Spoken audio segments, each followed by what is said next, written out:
अगर आपको hair loss, hair thinning या हेयर फॉल हो रहा है और आप ये सोच रहे हैं कि मैं क्या करूं, मैं पीआरपी करवाऊं या मैं मिनॉक्सिडिल यूज करना शुरू करूं, तो इस वीडियो को जरूर से एंड तक देखें। हाय, मैं हूं डॉक्टर मयंक, एक बोर्ड सर्टिफाइड प्लास्टिक सर्जन, एक diplomate of American board of hair restoration surgery और फाउंडर क्राउन का। इस वीडियो में हम डिटेल में बात करने वाले हैं कि पीआरपी और मिनॉक्सिडिल के मैकेनिज्म ऑफ एक्शन क्या होते हैं, किस कंडीशंस में ये दोनों काम करते हैं, इनके क्या प्रोज एंड कॉन्स हैं, इसके क्या एक्सपेंसेस रहेंगे और आपके लिए किस चीज से फायदा आपको मिल सकता है। अगर हम बात करते हैं पीआरपी होता है प्लेटलेट रिच प्लाज्मा, जो आपके ब्लड से ही बनाया जाता है।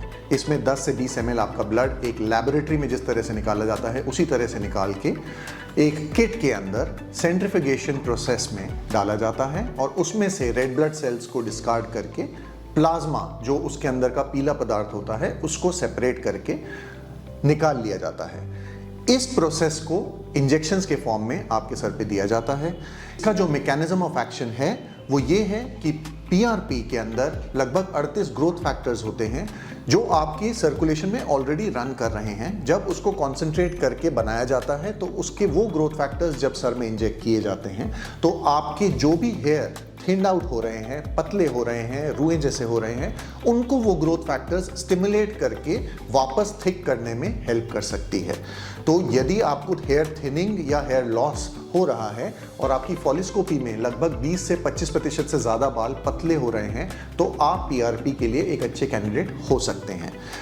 पीआरपी के जो एडवांटेजेस हैं वो ये है कि ये क्योंकि आपके शरीर से ही बनाया जा रहा है तो इसमें कोई भी केमिकल्स नहीं मिलाए जाते हैं। ये एक नेचुरल प्रोडक्ट है, लेकिन इसके कुछ साइड इफेक्ट्स भी हो सकते हैं। बहुत सारे क्लिनिक्स पीआरपी एक टेस्ट ट्यूब में बनाते हैं जिसमें स्टेरिलिटी मेंटेन नहीं होती है, या सिमिलर ब्लड प्रोडक्ट्स यूज करने वाली जो इक्विपमेंट्स हों, अगर किसी और की यूज आपके अंदर करी जाए तो इसमें चांसेस ऑफ इन्फेक्शन हो सकते हैं। इसलिए ज़रूर से इसका ध्यान रखें कि जो भी इक्विपमेंट आपके पीआरपी के लिए यूज हो रहा है वो आपके सामने खोला जाए और फिर बनाया जाए।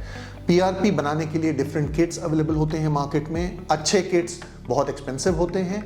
चीप टेस्ट ट्यूब जो आती हैं वो 50 से 100 रुपए तक की भी आ जाती हैं। तो आपको पीआरपी की जो प्राइसिंग मिलती है वो हो सकता है 1,500-2 हज़ार से शुरू होकर 25-30 हज़ार तक का एक सेशन आपको पीआरपी का दिया जाए। कौन सी किट के साथ में कौन सी इक्विपमेंट यूज हो रही है, जो सेंट्रिफिकेशन मशीन है वो किस लेवल की मशीन यूज हो रही है, ये भी डिटरमिन करेगी कि आपकी प्लेटलेट कॉन्सेंट्रेशन पीआरपी में कितनी मिल रही है। कई बार पीआरपी में जो एक नॉर्मल मशीन के अंदर जब सेंट्रिफिकेशन किया जाता है तो 1 से 1.5 गुना की कॉन्सेंट्रेशन प्लेटलेट्स की मिलती है। आपके पीआरपी के रिजल्ट्स आने के लिए उसकी कॉन्सेंट्रेशन लगभग 3 से 5 गुना होनी जरूरी है। इसलिए जरूर से इसको डिटरमिन कर लें कि जो इक्विपमेंट और मशीन यूज हो रही है क्या वो उतनी कॉन्सेंट्रेशन ऑफ प्लेटलेट आपको दे पाएगी या नहीं। पीआरपी के डिसएडवांटेजेस क्या हैं? पीआरपी का डिसएडवांटेजेस हैं कि पीआरपी एक पेनफुल प्रोसेस है। तो आपका ब्लड जब निकाला जाता है और आपके सर पे जब इंजेक्शंस दिए जाते हैं तो ऑब्वियसली उसमें कुछ अमाउंट ऑफ पेन और डिस्कम्फर्ट होता है। उस चीज़ को कम रखने के लिए हम लोग जो करते हैं उसमें हम एक नमिंग क्रीम लगा के आपको 1.5-2 घंटा बिठाते हैं और उसके बाद वाइब्रेशंस और आइस पैक्स के साथ में उसको इंजेक्ट किया जाता है। तो पेन डिस्कम्फर्ट नॉर्मली टॉलरेबल होता है, लेकिन ये एक पेनलेस प्रोसीजर नहीं है। दूसरा डिसएडवांटेज जो पीआरपी का है वो ये है कि पीआरपी सबके लिए काम नहीं करती है। बेस्ट क्वालिटी की पीआरपी जो सबसे अच्छी मशीन्स में भी बनाई जा रही है वो लगभग 60 से 70% पेशेंट्स में मदद कर सकती है। इसलिए बहुत ज़रूरी है कि आपकी फॉलिस्कोपी जो प्रोसीजर है वो पीआरपी कराने से पहले ज़रूर करके उसमें एन्यूमरेट किया जाए कि कितनी परसेंटेज ऑफ थिनिंग आपके सर पे है। रैंडमली सिर्फ ऊपर से दिखाकर अगर कोई पीआरपी आपको एडवाइस कर रहा है तो उसको डेफिनेटली ना कराएं। नेक्स्ट चीज़ जो हमें पता रहनी चाहिए वो ये है कि पीआरपी में हमें कितने प्रोसीजर्स कराने की ज़रूरत पड़ती है। बहुत सारे क्लिनिक्स आपको एडवाइस करते हैं कि आप हर महीने या हर 3 से 4 हफ्ते के अंदर हमारे पास आते रहिए और आप 10, 12, 15, 20 सेशन पीआरपी के लेते रहिए और इसके साथ आपको किसी दवाई की ज़रूरत नहीं पड़ेगी। ये अप्रोच साइंटिफिकली बिल्कुल गलत है। जो scientific peer group literature published है उसमें नॉर्मली एक फेज जो लगभग 5 से 6 महीने का फेज होता है उसमें 1 से 3 सेशन तक आपको पीआरपी में रिजल्ट्स मिल सकते हैं। कोई भी डॉक्टर एक स्पेसिफिक गोल्ड स्टैंडर्ड तरीके से पीआरपी नहीं करता है। सबके क्लिनिक्स में अपने खुद के स्टैंडर्ड्स बने होते हैं, जिसके हिसाब से अगर हम साइंटिफिकली चले तो 1.5-2 महीने में अगर एक सेशन पीआरपी का किया जा रहा है और आपको 2 से 3 सेशन ही दिए जा रहे हैं तो ये एथिकली मॉरली बिल्कुल सही रहेगा। अगर आपको ये 3 सेशंस में भी रिजल्ट नहीं मिल रहा है तो आप 30 सेशन भी कराएंगे, उसमें आपको कोई फर्क नहीं दिखेगा। इसके बाद आपको जो जानने की जरूरत है कि पीआरपी के ग्रोथ फैक्टर्स से आपने फॉलिकल्स को स्टिमुलेट तो कर दिया, लेकिन क्या वो फॉलिकल्स वैसे के वैसे रहेंगे या वो वापस पतले हो जाएंगे? तो डेफिनेटली आपके पीआरपी के रिजल्ट्स मेंटेन रखने के लिए आपको डॉक्टर्स मेडिसिन प्रिस्क्राइब करेंगे। वो मेडिसिन यूज करना बिल्कुल जरूरी होता है, जिसमें से एक मेडिसिन मिनॉक्सिडिल भी है। तो आइए अब हम बात करते हैं मिनॉक्सिडिल की। मिनॉक्सिडिल एक यूएस एफडीए अप्रूव मेडिसिन है जो कि लगभग 1980s-90s से इस्तेमाल हो रही है हेयर लॉस के पेशेंट्स में। शुरू में जब देखा गया था तो मिनॉक्सिडिल, जो कि एक एंटी हाइपरटेंसिव मेडिसिन थी जो ब्लड प्रेशर के पेशेंट्स में दी जाती थी, उसका एक साइड इफेक्ट था कि जितने लोगों को बॉल्डनेस थी, जिनमें ब्लड प्रेशर के लिए दवाई दी गई थी एक हाई डोज पे, उसमें उनके सर पे और शरीर पे बाल बढ़ने लग गए थे। इस साइड इफेक्ट को इस्तेमाल किया गया था हेयर प्रैक्टिस के लिए, जिसमें मिनॉक्सिडिल का एक टॉपिकल एप्लीकेशन जो सर पे लगाया जाए उसको रिकॉन्स्टिट्यूट करके बनाया गया था। जब इसको अप्लाई किया जाता है तो आपके सर के जितने थिन्ड आउट हेयर होते हैं उसमें थोड़ी सी थिकनेस और मेंटेनेंस डेफिनेटली आ जाती है। इसका मैकेनिज्म ऑफ एक्शन जो है उसमें पहली चीज, क्लियरली मिनॉक्सिडिल का मैकेनिज्म ऑफ एक्शन किसी को भी नहीं पता है, लेकिन जो स्टिपुलेटेड मैकेनिज्म्स हैं उसमें पहली चीज, मिनॉक्सिडिल एक वेजोडाइलेटर ड्रग है। ये ब्लड सर्कुलेशन बढ़ाती है, इसलिए जो भी आपकी nourishment, vitamins, minerals, blood flow आपके फॉलिकल्स को मिलना चाहिए वो ज़्यादा पहुंचाती है। दूसरी चीज़, मिनॉक्सिडिल में भी कुछ ग्रोथ फैक्टर्स होते हैं जो आपके हेयर को स्टिमुलेट कर सकते हैं पतले से थोड़ा सा थिक करने के लिए। तीसरी चीज़, आपके हेयर फॉलिकल्स जो टीलोजन फेज में होते हैं, यानी जो रिग्रेशन फेज में होते हैं, उसको ये वापस एनाजन फेज में लेकर आती है, यानी ये ग्रोइंग फेज में लेकर आती है। तो वही बाल जो पतले और थिन हो रहे हैं, जो लेंथ में नहीं बढ़ रहे हैं, जो मोटे नहीं हो रहे हैं, उसको मिनॉक्सिडिल वापस थिक और स्टिमुलेटेड करके ग्रो करने में हेल्प करती है। मिनॉक्सिडिल एक ऐसी चीज़ है जिसको जब हम शुरू करते हैं तो इसकी जो ड्यूरेशन ऑफ यूजेज है वो हमेशा के लिए होती है। ये एक ऐसी मेडिसिन है जो सिर्फ आपके बालों को थिक नहीं करेगी, उसको मेंटेन रखने में भी हेल्प करती है।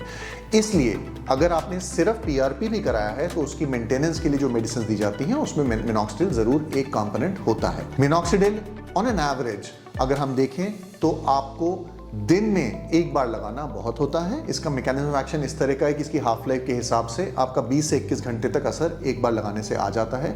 आइडियल डोजेज इसको दिन में 2 बार इस्तेमाल करने के लिए कहा जाता है, लेकिन कोई भी प्रोफेशनली एक्लेम्ड जो प्रोफेशनल लोग होते हैं वो लोग मिनॉक्सिडिल को 2 बार नहीं लगा पाते, क्योंकि इससे हेयर थोड़ा स्टिकी हो जाते हैं, कुछ में थोड़ी स्मेल भी रहती है। तो आइडियली हम लोग जो अपने पेशेंट्स में एडवाइस करते हैं वो ये करते हैं कि आप दिन में जब अपना काम खत्म कर लें तो शाम को आके एक बार मिनॉक्सिडिल सर पे लगा लें और उसके बाद मॉर्निंग में उसको वॉश करके आप अपना नॉर्मल रूटीन फॉलो कर सकते हैं। मिनॉक्सिडिल के कुछ साइड इफेक्ट्स जो हो सकते हैं उसमें कुछ लोगों को थोड़ा हेडेक, थोड़ी इचिंग, कुछ लोगों में थोड़ा डैंड्रफ हो सकता है। मिनॉक्सिडिल को लगाने का सही डिटेल्ड तरीका हम लोग एक दूसरे वीडियो में रिकॉर्ड करने वाले हैं, उस वीडियो का लिंक आपको नीचे मिल जाएगा, उस वीडियो को जरूर से देख लें। अगर हम बात करते हैं मिनॉक्सिडिल के एक्सपेंस की, तो मिनॉक्सिडिल ऑन एन एवरेज 700-800 रुपए से लेकर 1200-1300 रुपए तक की एक 60 ml की बॉटल आती है। अगर आप दिन में एक बार भी 1 से 1.25 ml भी अगर मिनॉक्सिडिल लगा रहे हैं तो ऑन एन एवरेज आपका मंथली एक्सपेंस 700-800 रुपए से ज्यादा का नहीं होता है। तो फाइनेंशियली एक सस्ता और टिकाऊ तरीका जिसमें आप अपने पतले बालों को मेंटेन रखने के हिसाब से ये मेडिसिन यूज कर सकते हैं। पीआरपी वर्सेस मिनॉक्सिडिल आपको हेडिंग के हिसाब से इसलिए बताया गया था क्योंकि ज्यादातर पेशेंट जो हमारे पास आते हैं वो इन्हीं दोनों चीजों के क्वेश्चंस पूछते हुए आते हैं। आइडियली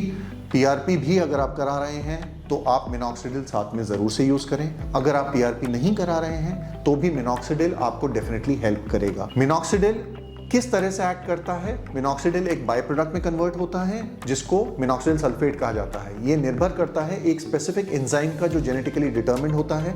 इसके लिए एक जेनेटिक टेस्ट होता है जो आप क्लिनिक्स में जाकर करा सकते हैं। उससे आपको पता चल जाएगा कि मिनॉक्सिडिल आपके लिए काम करेगी या नहीं करेगी। अगर मिनॉक्सिडिल आप एक्टिव मेटाबोलाइट में कन्वर्ट नहीं भी कराते हैं तो भी आपकी मेंटेनेंस में डेफिनेटली कुछ परसेंटेज में हेल्प कर सकती है। मैं आशा करता हूं अब आपको एक क्लैरिटी मिल चुकी होगी कि पीआरपी और मिनॉक्सिडिल ऑप्शनल ट्रीटमेंट्स नहीं हैं। दोनों के अपने फ़ायदे नुकसान ज़रूर हैं, लेकिन आप इसको एक कंजंक्शन में साथ में अगर इस्तेमाल करते हैं तो आपकी थिनिंग और हेयर लॉस के प्रोग्रेशन को ये डेफिनेटली हेल्प कर सकता है। अगर आपको ये वीडियो पसंद आया हो तो इसको लाइक शेयर ज़रूर करें। आपके कोई भी क्वेश्चंस हो नीचे कमेंट बॉक्स में ज़रूर डालें, और अगर आप हेयर लॉस से सफ़र कर रहे हैं, आप देखना चाह रहे हैं कि आपको किस तरह के ट्रीटमेंट्स के लिए जाना चाहिए, तो आप नीचे दिए गए नंबर्स पे हमें कॉन्टैक्ट कर सकते हैं। Thank you so much.